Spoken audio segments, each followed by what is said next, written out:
Okay. Now the next step is the next topic is our new topic, the different path of yoga. Yoga के अलग अलग पथ मार्ग, अलग अलग मार्ग, जैसे कि योगा में कैसे अलग अलग मार्ग, ज्ञान मार्ग, भक्ति मार्ग, कर्म मार्ग. Okay, then you have this raj yoga, Sankhya yoga. ये सब अलग अलग मार्ग है योग के. तो उनमें से अभी हमने थोड़ा सा सांख्य के बारे में सीखा था, फिर योग सूत्र के बारे में तो आप सीख ही रहे हैं, अभी अभिनव सर सिखा रहे हैं. So now we will cover the other basic principles. हम पूरा तो नहीं करेंगे, you have to cover basic principles. Okay, so तो सबसे पहला हम करते हैं ज्ञान योग. ओके, नाउ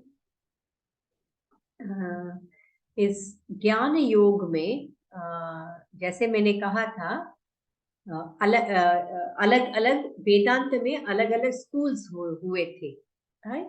वो तो मैंने पहले चैप्टर में समझाया था. द्वैत द्वैत, ओके, विशिष्ट अद्वैत, ये अलग अलग स्कूल्स हुए थे, अलग अलग स्कूल ऑफ थॉट्स हुए थे. तो जिनमें से अद्वैत वेदांत ज्यादा सबसे ज्यादा पॉपुलर है. तो इसीलिए हम आप क्या करेंगे, इस ज्ञान योग में ये अद्वैत वेदांत किसके द्वारा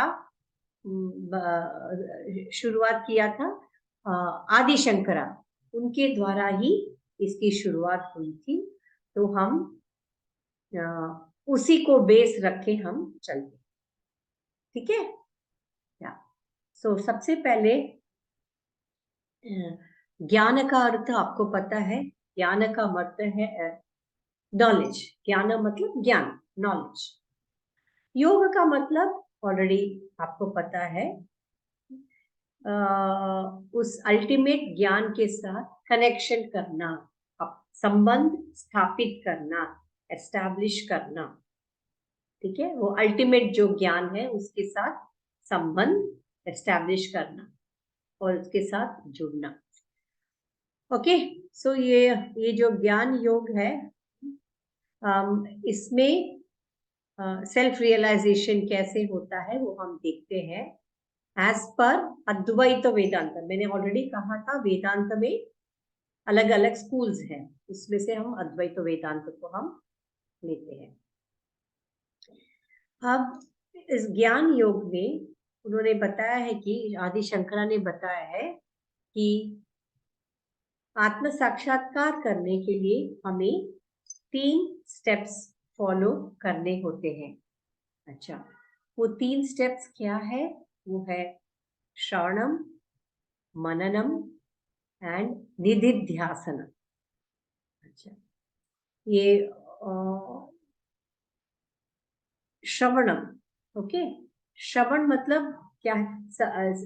सबसे पहले उस स्टूडेंट को, यानी उस साधक को पहले मन में इच्छा जागृत होती है कि मुझे ज्ञान पाना है. ज्ञान पाने की इच्छा पहले जागृत होती है, फिर वह गुरु के पास जाता है ज्ञान प्राप्त करने के लिए. तो सबसे पहला जब वो गुरु के पास जाता है, श्रवणम करना होता है. श्रवण, श्रवण मतलब ईयर, सो लिसन. ओके, तो गुरु के वाक्यों को सुनना है. गुरु जो भी वाक्य कहते हैं, जो भी नॉलेज देते हैं, उसे पूरे ध्यान के साथ सुनना है. Absorbing the instructions. Yes, yes, yes. Listening to the instructions. It should be only one way. Only in this case, it should not be 2 ways. यहाँ से सीधा यहाँ जाना है. ओके, तो यहाँ अद्वैत वेदांत में क्या है? ब्रह्मन के बारे में, आत्मा और ब्रह्मन एक ही तत्व है, ऐसा वह सिखाते हैं और उस तत्व को हमें समझना है. फिर पहले काफी सुनते ही रहना है, सुनते ही रहना है. जैसे हम सुनते रहते हैं तभी हमें पता चलेगा कि हमें समझ में आ रहा है या नहीं आ रहा। ठीक है, तो उसके लिए क्या करना है, हमें पता कराना है कि हमें समझ में आ रहा है या नहीं आ रहा है। उसके लिए हमें मनन करना है। ठीक, मनन। मनन का मतलब क्या है, गुरु के जो वाक्यों को जो हमने सुना था उसको उसके बारे में सोचना है कि यह मुझे समझ में आ रहा है या नहीं। हर एक वाक्य को उसके ऊपर रिफ्लेक्ट करना है, घर में आके सोचना है जो गुरु ने क्या क्या शब्द बताए थे उसके ऊपर रिफ्लेक्ट करना है उसकी। you have to ponder on it, you have to reflect on the words spoken by the guru. Okay, only then we will come to know whether we have understood or not. Okay, now मनन भी चलिए हो गया है, श्रवण हो गया है, मनन हो गया है। Okay, and the last step is निधिध्यासना। अच्छा, ये निधिध्यासना क्या है, यहाँ पर पूरी तरह से उस हमने गुरु के वाक्यों को जो हमने मनन किया था उसके ऊपर मेडिटेट करना है, गुरु के वाक्यों के ऊपर मेडिटेट करना है। जैसे कि गुरु ने बताया अहम ब्रह्मास्मि, ओके, तत्वमसि गुरु ने बताया, तो उस तत्वमसि का पहले अर्थ को ऊपर मनन करना है, चिंतन या मनन जो भी बोलते करना है। और उस तत्वमसि, तत्वमसि मतलब यू आर दैट, मतलब तुम वही हो, वो जो प्रिंसिपल है वही प्रिंसिपल, तुम भी वही हो। तो इसके सिर्फ बोलने से या सिर्फ सुनने से या समझने से काफी नहीं है, उस तत्वमसि वाक्य के ऊपर, जिसे हम महावाक्य के, उसके ऊपर ध्यान लगाना है, मेडिटेशन करना है। तो तब हमें उस तत्व का साक्षात्कार होगा। उसके ऊपर मेडिटेशन करने से उस तत्व का हमें साक्षात्कार होगा कि तत्वम असि, वही तत्व जो ब्राह्मण है वही तुम हो। ओके, तो यह 3 स्टेप्स को फॉलो करना है। तो सबसे पहले गुरु के पास जाना है, तभी ये सिर्फ ऐसे ही पढ़ने से नहीं होगा, जस्ट बाय रीडिंग या उससे नहीं होगा। ओके, नाउ 3 स्टेप्स तो बता दिया है। ठीक है,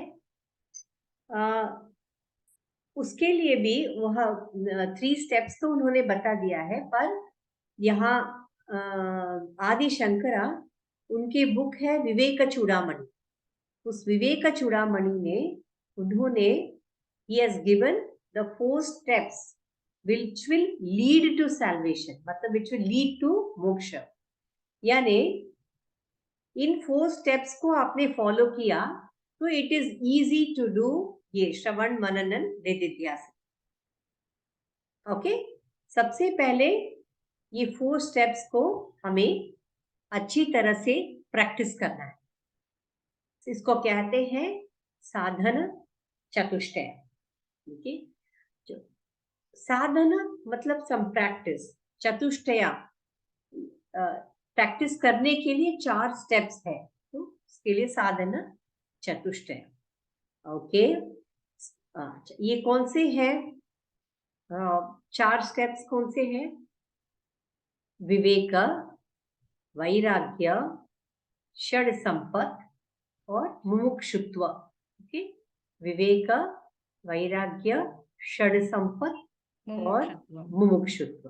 ओके, विवेक, विवेक का मतलब है डिस्क्रिमिनेशन, क्या सही है क्या गलत है इसको समझना, उसे हम विवेक कहते हैं। वैराग्य, वैराग्य मतलब नो अटैचमेंट, अटैचमेंट से दूर, अनअटैच्ड। हाँ, डिटैचमेंट। जो भी आप ज्ञान पाते हो, वह ज्ञान आपको डिटैचमेंट के साथ पाना है, अदरवाइज क्या होगा, उसी सर्कल में हम लोग गोल गोल घूमते रहे, आगे हम जा नहीं सकते हैं। जो भी ज्ञान पाना है उसे बिल्कुल डिटैचमेंट के साथ पाना है। ओके, षड संपत, अच्छा षड मीन्स 6, ओके, संपत यानी 6 ऐसे गुण हैं जो आपको एक परफेक्ट क्या कहते हैं स्टूडेंट या साधक बनाता है। ज्ञान योग प्राप्त करने के लिए आपको एक परफेक्ट साधक बनाता है, तो वह उसे कहते हैं कि षड संपद। ओके, एंड फाइनली मुमुक्षुत्व, मैंने अभी पहले कहा था ना, मन में लिबरेशन, मोक्ष पाने के लिए इच्छा जागृत होनी चाहिए। वह इच्छा कैसे जागृत होती है, इन 4 स्टेप्स के थ्रू। 4 स्टेप्स को फॉलो करेंगे तो मन में इच्छा जागृत होती है, फिर हम ये 3 स्टेप्स आसानी से हम फॉलो कर सकते हैं। अच्छा, अब इन क्वालिटीज को एक एक करके हम देखते हैं क्या है। विवेक, ओके, अब विवेक का मतलब क्या है? डिस्क्रिमिनेशन। Yes, discrimination. किसके बीच में डिस्क्रिमिनेशन? जो सही है और जो गलत है, उसके बीच में का अंतर पता होना चाहिए। हाँ, उन बीच का अंतर, डिफरेंस पता तो होना चाहिए, उसको डिफरेंस को रियलाइज करना चाहिए। To distinguish between the real and unreal. Yes yes, real and unreal, और परमानेंट एंड इम्परमानेंट, एंड आत्मा एंड अनात्मा, मीन्स जो सेल्फ है, जो आत्मा है, और जो अनात्मा है, जो कॉन्शियस है और अनकॉन्शियस, उसके बीच का हमें अंतर पता होना चाहिए, उसे विवेक कहते हैं। अगर ये विवेक प्राप्त करने से हमारे मन में जो सेल्फ रियलाइजेशन या आत्म साक्षात्कार की अवेकनिंग होती है, कि उसकी शुरुआत होती है विवेक से। ये हुआ विवेक। ओके, नाउ वैराग्य, व्हाट इज दिस वैराग्य? नाउ जैसे ही हम विवेक करते हैं, ऐसा तो हम नहीं बोल सकते ये विवेक अलग है वैराग्य अलग है। विवेक भी ज्ञान है ना, तो ज्ञान को डिटैचमेंट के साथ हमें पाना है, तो इसीलिए इसको वैराग्य है। तो they go hand in hand, they go together. जैसे कि आपने योग सूत्र में सीखा था, योग चित्त वृत्ति निरोध का तरीका क्या है, मेथड क्या है? अभ्यास और अभ्यास वैराग्य। वैराग्य। यस, तो ऐसा नहीं है कि पहले पूरे अभ्यास करती हूँ फिर बाद में वैराग्य करती हूँ, ऐसा नहीं। अभ्यास तो करना ही करना है, उस अभ्यास को वैराग्य के साथ करना। ओके, ठीक उसी तरह यहाँ पे विवेक है, विवेक को भी वैराग्य के साथ ही करना। So they go hand in hand. Then क्या होगा, उस विषय सर्कल से, साइकिल से आप बाहर निकल सकते। अदरवाइज एक तरफ आप विवेक का ज्ञान पाते हो, दूसरे तरफ सांसारिक वस्तुओं के पीछे भागते हो, सब वस्तुओं के पीछे, एंजॉयमेंट के पीछे भागते, तो क्या होगा, ना इधर है ना उधर है, अब बीच में हम अटके रहेंगे। लेकिन वो जो बुरे लोग हैं, वो पूरी तरह से बुरे हैं, पूरी तरह से गलत करते हैं, पूरी तरह से उनका इग्नोरेंस है। लेकिन जैसे हम जैसे लोग हैं जो बीच के हैं, वर्ल्ड को एंजॉय भी करना है लेकिन विवेक का ज्ञान भी पाना है, so we have to draw a line somewhere, right? So विवेक को वैराग्य के साथ करना है, तो विवेक वैराग्य। नाउ षड संपत, ओके, जैसे मैंने कहा था षड मतलब 6, ओके, 6 क्वालिटीज है। ये कौन सी क्वालिटीज है, पहले उस क्वालिटीज का नाम पहले सीख लेते हैं, देन वी विल सी कि हर एक क्वालिटी को कैसा। ओके, षड संपद, this is the third one, third step. Okay, यहाँ पे 6 क्वालिटी, 6 बिहेवियर ट्रेट्स है। वो कौन से 6 क्वालिटीज है?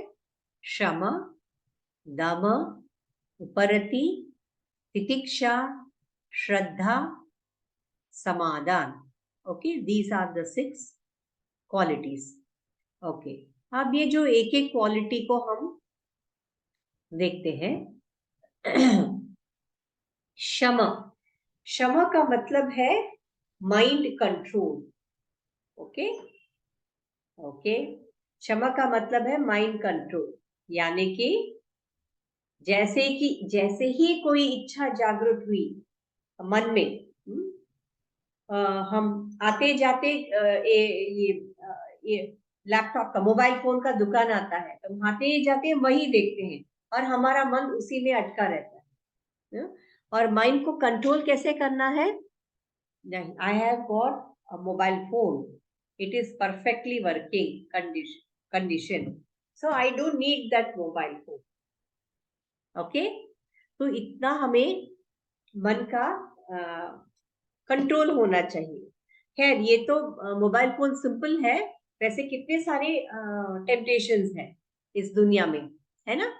तो जैसे ही वो इच्छा जागृत होती है, वहीं पे उसको काटना है, अवेयरनेस को लाना है। नहीं नहीं नहीं, नहीं चाहिए ऐसे। हाँ, इमीडिएटली आपका जो बुद्धि है, हाँ, नहीं नहीं नहीं, मोबाइल के उस दुकान के पास नहीं जाना है ऐसे। ओके, सो उतना कंट्रोल हमें होना चाहिए। सो ये बुद्धि का काम है मन को कंट्रोल करना। ओके ओके, सपोज अगर माइंड अपने आप को सबमिट कर देता है, then there is no control only ना। फिर ये विवेक और वैराग्य के क्या फायदा हुआ है? वैराग्य हम इसीलिए कर रहे हैं कि विवेक विथ डिटैचमेंट, राइट, डिटैचमेंट के साथ करना है। सो हम अपने मन को शुद्ध रखना है। क्यों शुद्ध रखना है? So that the mind can go in the right path, इसीलिए शुद्ध रखना है। और मन को शुद्ध रखने के लिए हमें क्या क्या करना है? हम ध्यान कर सकते हैं, जप कर सकते हैं, भजन कर सकते हैं, सत्संग, पूजा, इन सब प्रैक्टिस से, इन सब साधनाओं से हम मन को नियंत्रित कर सकते हैं, मन को कंट्रोल में रख सकते हैं। ये जो वस्तुओं के पीछे भागने की जो टेंडेंसी है, वह कम हो जाती है या कंट्रोल में रहता है, राइट? ओके,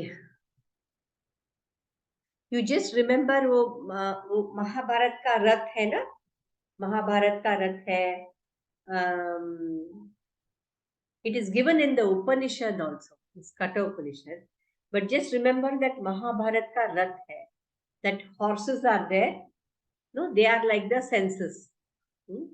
और वो जो reins है ना, वो जिसको पकड़ते हैं, that is मन।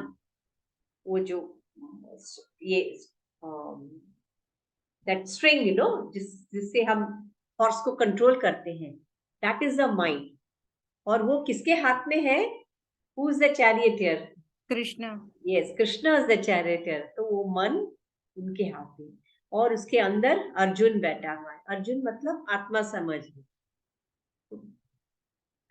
सो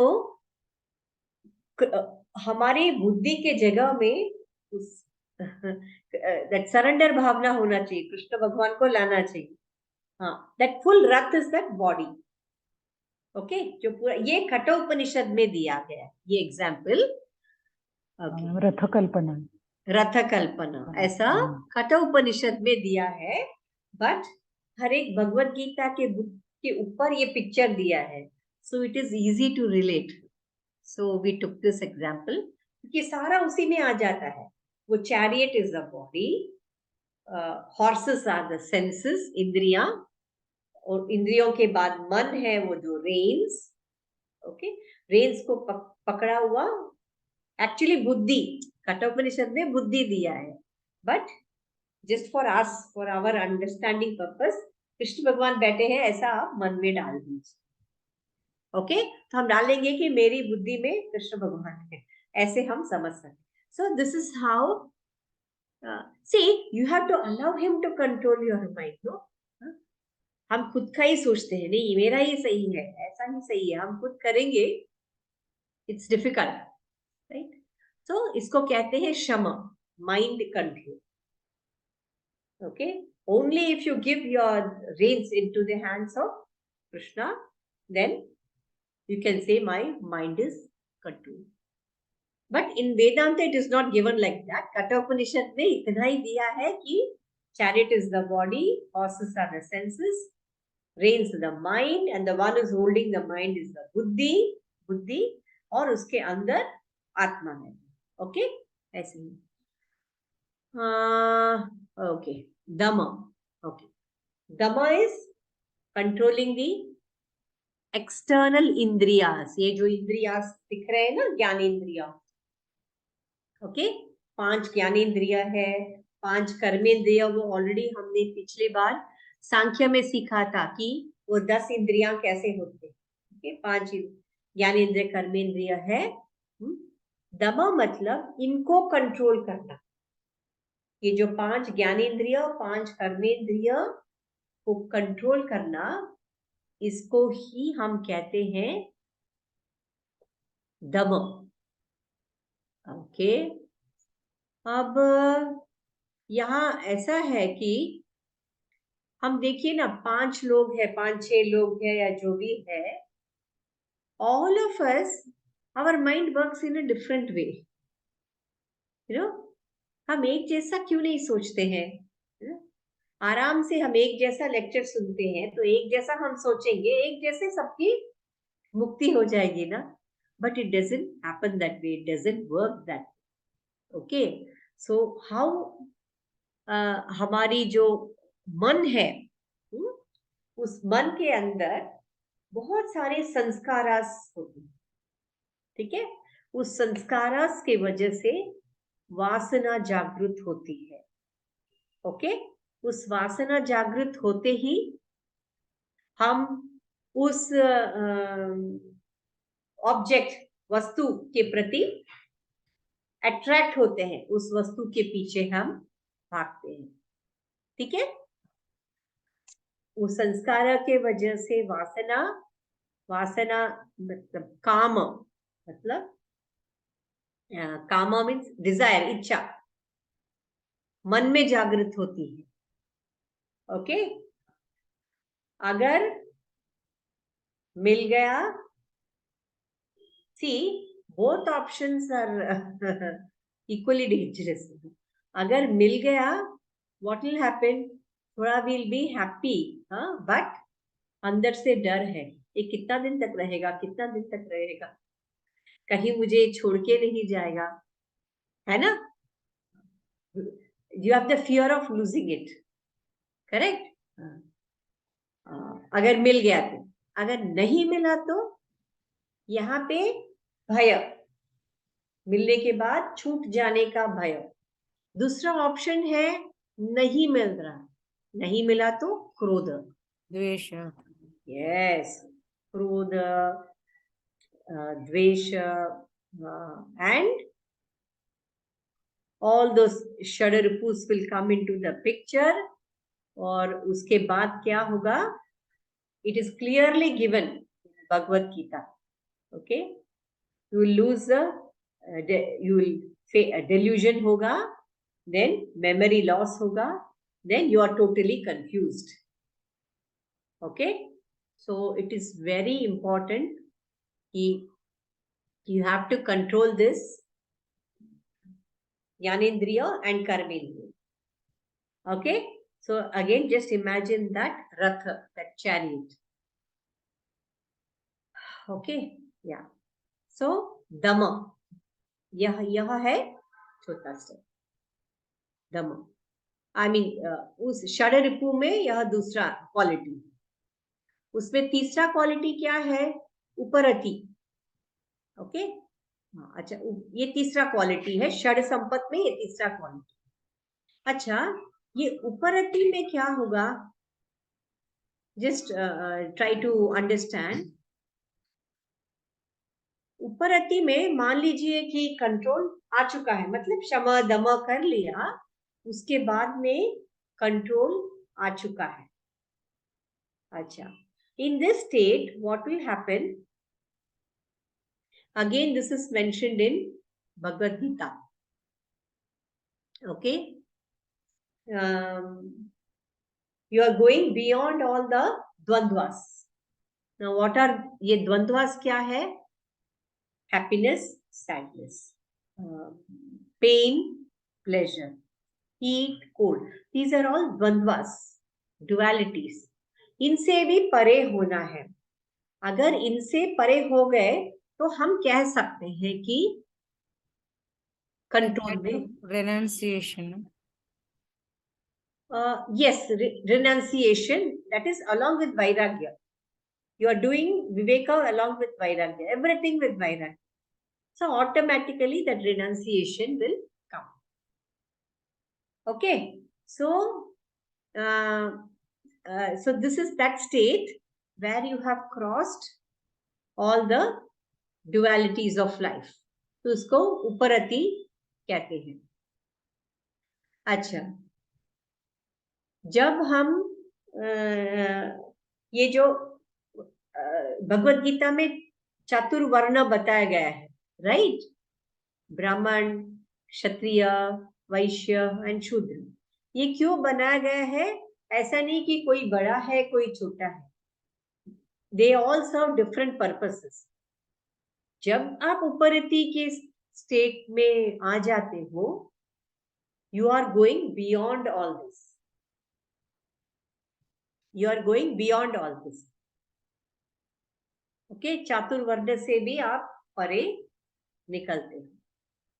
आप सिर्फ सोचते हो मैं एक आत्मा हूं, बस उसी के बारे में आपको सोचना. मैं एक आत्मा हूं और मुझे मुक्ति पाना है. यह आत्मा, whether it is a male, female or anything, whatever is that atma, मैं एक आत्मा हूं और मुझे मुक्ति पाना है.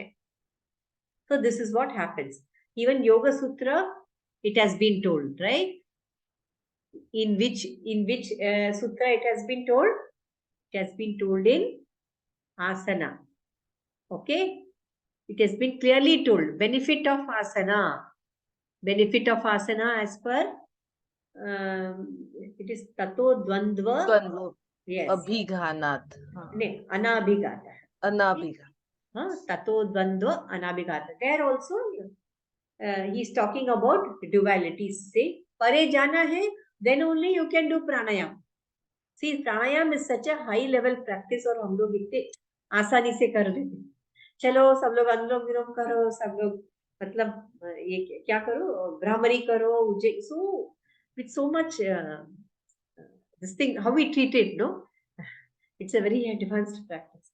So yeah, so what I was telling, Uparati is full control. So you have got full control over your mind, your indriya, and you're turning yourself inwards. Okay? You're turning yourself inwards means it is almost like the pratyahara. Almost like that. Okay? So titiksha. Okay? So this is the fourth quality. Fourth. Okay. Titiksha means forbearance. With patience you have to wait. See, once you have come into this world, Acha, by the way, in Bhagavad Gita, what has been told about this sansar, about this world? It is been told, Dukkhalayam Ashashvatam. See, Bhagavad Gita means you have to accept, no? That's a pramana. It's like a Gita Upanishad. No? It has been told, Dukkhalayam Ashashvatam. Dukkhalayam. It is full of pain. Ashashvatam. Temporary. Right? So, the moment we come into this world, इस संसार में हम आते हैं, इसका मतलब है दुख होने ही वाला है. ओके? अच्छा, ये एक और ये है See, suppose if someone hurts me, किसी ने मुझे दुख दिया, दुख देने का जरूरत नहीं है, ये दुखाले शाश्वतम होंगे, बट स्टिल हमारा मन उस स्तर पे काम नहीं करता है. इफ somebody hurts me, तुरंत मेरे मन में क्या आएगा? I want to take revenge.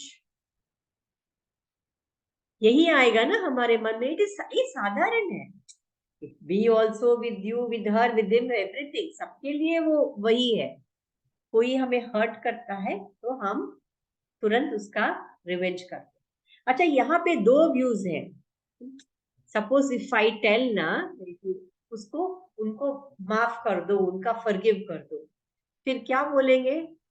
तो फिर कोई मारने आएगा तो हम ऐसे ही बैठे रहेंगे, देखेंगे क्या? ऐसे. It's not like that. It's not that way. We have to get up and fight. That also Krishna Bhagwan has told to Arjuna. It is your duty to get up. He was a Kshatriya, no? So it was his duty to get up and fight.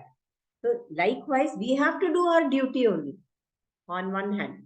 On the other hand, if someone hurts you, in your mind, you have to forgive. Why? Always I tell this. Why you have to forgive? Because उनको माफ करके उनका उद्धार नहीं होने वाला है. Okay, you are not doing any favour on them. उनका कुछ भी, इतना भी उद्धार नहीं होगा. We are doing it for our purity. हमारे चित्त शुद्धि के लिए, हमारे मन की शुद्धि के लिए हम कर रहे हैं. हमारे माफ करने से उनका उद्धार हो गया तो हम लोग सब भगवान ही बन सकते हैं ना.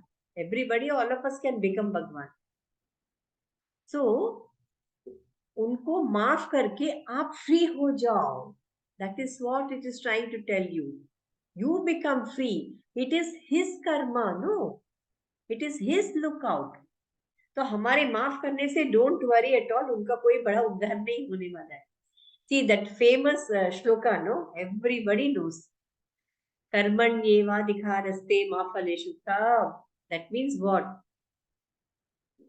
When you are doing a karma, that phala, the result, is a part of that action. It's a part of that karma which is going to happen either in the near future or in the long future, far future. Okay? So expect करने का तकलीफ ही क्यों कर रहे? Expectation का तकलीफ ही मत करो ना, उठाओ ये मत ना. Why do take the trouble of expecting?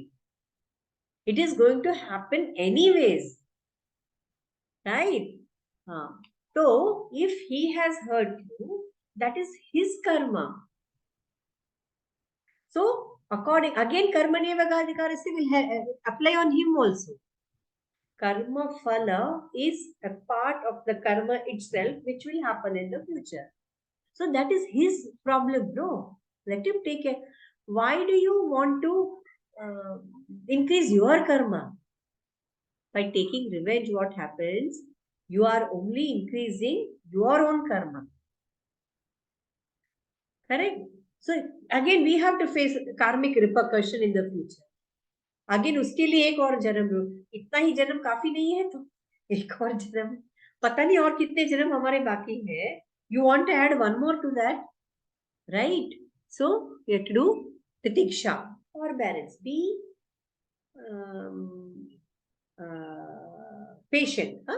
Okay, there is a difference. Where you have to get up and fight, you have to get up and fight. It's not that oh कोई मारेगा ऐसे ही बैठे देखते रहो. It's not like that. For that also his karma he is going to face. But still, we should learn how to defend. So we have to wait for the right time, right situation, and right place. Okay. So that is why that is where we have to show patience, forbearance. Okay. See, you all are appearing. You all are going to appear for the exam. फिर आप बोलेंगे ma'am expect ही नहीं करना है क्या? Again same principle. Phala is a part of the karma itself. So all of you are good people only. You all are taking interest, you all are studying. So automatically the phal will be like that. Okay. निष्काम कर्म करना चाहिए. Yes, Nishkama karma is the next stage, right? Yes, Nishkama karma to karna hi chahiye. We will do Nishkama karma, but that Karmanyavadikara state will anyway work on you. After we have crossed that Nishkama karma stage, then okay, probably you can become free from the bondage of karma. Okay, so that takes a long time to reach that stage. Okay, so this is Titiksha. Ma'am, it is easier said than done. Yes, Actually, it is a very it looks difficult very thing. simple. हम सिर्फ बोलेंगे सुनेंगे उस तरफ गए तो तुरंत गुस्सा ऐसे आ जाता है. So again you have to remind it. सुन के एग्जाम लिखेंगे बस. Perfect. So, but we are studying this so that at least even 0.1% also if you apply, it's good enough. No? We are all of us are aware that we are not yogis. Even Sir, ma'am, personally, I'll tell you, with this yoga, my 2.5 years little background, I can feel some difference. There is, of course, a long way to go, but I feel I have become more calm and more thoughtful about others' emotions also. Emotions, yeah. Good, good. That itself is a big difference. You know, although we have a long way to go, but that's a big. It's a beginning. No? Sorry, आता discuss करना का Sonali. Okay. After recording, please. Okay, okay.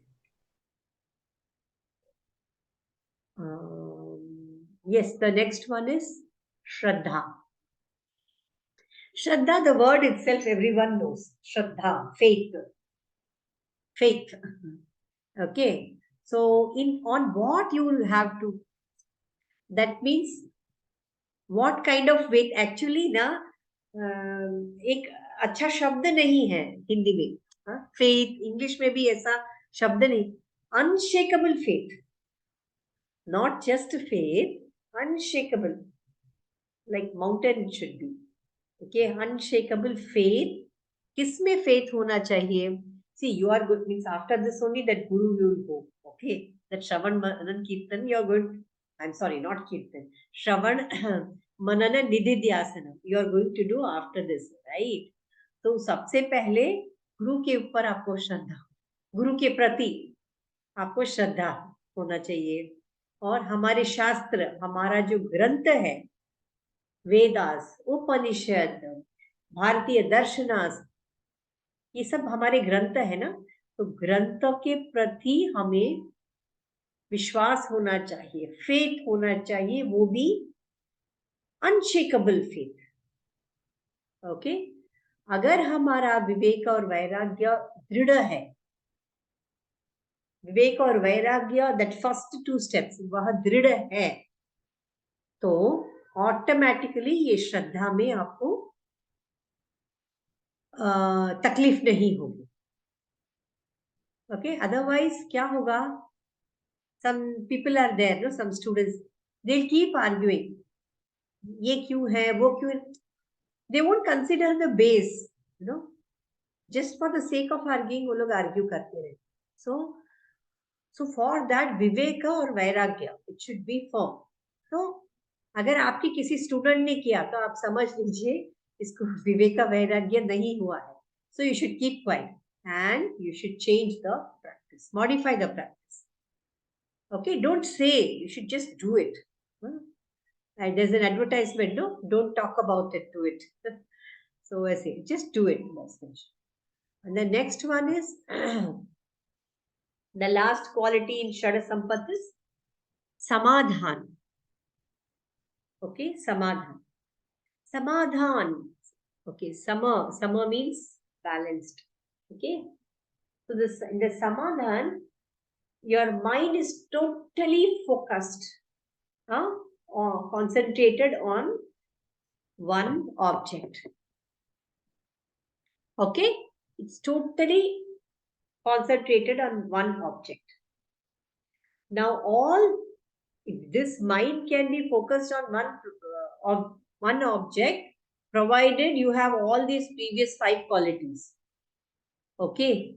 Then only your mind will be purified, your mind will be light. Then the mind is able to focus on one object. Okay. Now suppose you are giving exam, it's level 3 ka exam. Okay. You have the desire, I should pass. I should pass with some distinction or something.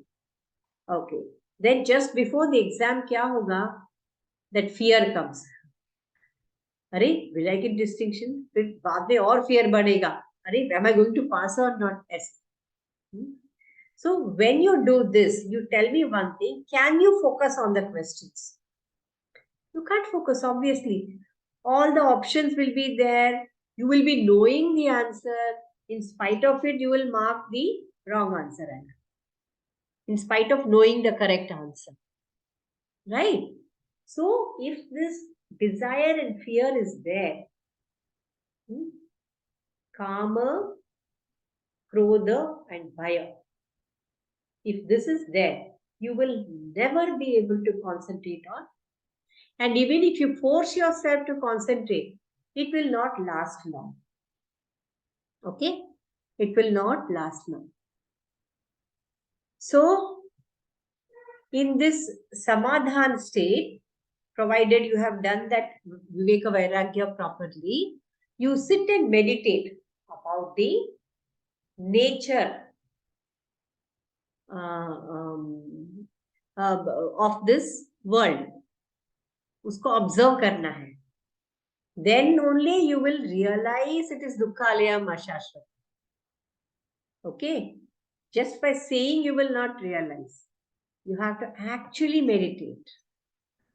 And then you will realize this Dukkhalayam Ashashvat. Then you will start losing interest in the world.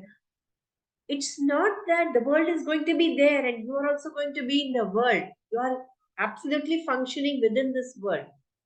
But you will lose interest in it. Okay? You will lose interest in it. So that stage will come in this Samadhi stage. Okay? Now, the last one is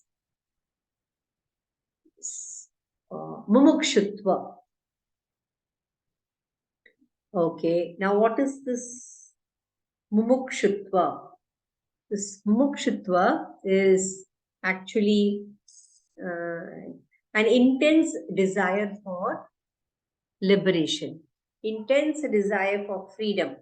Freedom from what? From this cycle of Sufferings. Yes, cycle of birth and death. You want liberation from this cycle of birth and death. So that, and for that, the desire should come in your mind. Then only you will go to the Guru and do all those 3 steps. Okay. So, this Mumukshutva will come only when you, what do you call, the previous 3 qualities, no? Viveka, Vairagya, Shad Sampat. If we have developed those qualities, if that sadhaka has developed these qualities of Viveka, Vairagya and Shad Sampat, then inside the mind of that sadhaka, this Mumukshutva will arise. Okay, once this Mumukshutva arises, at this stage, the mind is it's pure. The mind is pure. Okay, the senses are controlled, the mind is controlled. Okay, so there the mind becomes pure, and then when the mind becomes pure, you get this intense desire of Mumukshutva. Now, when all these things happen, all these steps are followed, which are given in Viveka Chudamani, okay, then that sadhaka will go to a guru and do Shravana. Okay, that we already covered in the first slide, Shravana. That is, he will listen to the Shrutis. Now, I have already told you what are Shrutis. Shrutis means Vedas and Upanishads. They are all Shrutis. Okay. But the thing is that nowadays we are not able to do all these steps. So we go directly, we join. Some there are some courses available, like Chinmaya Mission, not only Chinmaya Mission, so many Vedanta foundations are there. You know? So we go join there, we sign up for a course, like how we normally sign up for a course. No? So like that we go there, sign up for a course. और इसमें क्या होता है ना, ये टिकता है, ऐसा मैं ये नहीं बोलूंगी नहीं टिकता है, but we get distracted actually. Yeah, so that is what happens. So what we have to do, we have to join the course, because without joining we cannot learn, right? We have to go to the guru, we have to, but we have to, that awareness should be there. So that is why those Shad Sampaths are very important. Without practicing Shad Sampath, what we do, we are doing Shravana. So I have crossed all those to this stage, you know. I know Advaita Vedanta, then I know all this. बस इतना ही उसी में रह जाता है, and we are satisfied. अरे I know this one, but we are unable to apply. I have experienced it. That's why I'm telling you. So what? So that's what Shravana, hearing the Shruti. Okay. Okay. Manana. Okay. Again, same thing. What I have already spoken. Okay. Manana. You have to think and reflect. Okay. What is? Jesse, I have signed up for a course. Now nowadays we all cannot go to the ashram and stay there and learn. Correct? Yeah. So we have signed up for the course. So every day the assignment is given. Okay. So today is this. So you sit and think what was taught, and see whether I can apply even one. See, you need not apply everything, and it's not possible also in this world to apply everything. You see whether I can apply even one principle in my daily life. Okay. Now take that one principle and meditate, nididhyasana, on that principle. Okay. So this will lead you to Atma Sakshatkar. Okay. Yani self-realization. Okay. This is actually hardly a summary, you can say, of Jnana Yoga. So whatever is there in your course, important for your course, that has been done. So Jnana Yoga is a very huge topic. Okay. It's a very long way to go. See, now here what questions will come, you can just note down. Yeah, they'll give steps of Jnana Yoga, and again I'll say, you pay attention to these words. And Shall I disconnect a recording? yes sir, yes.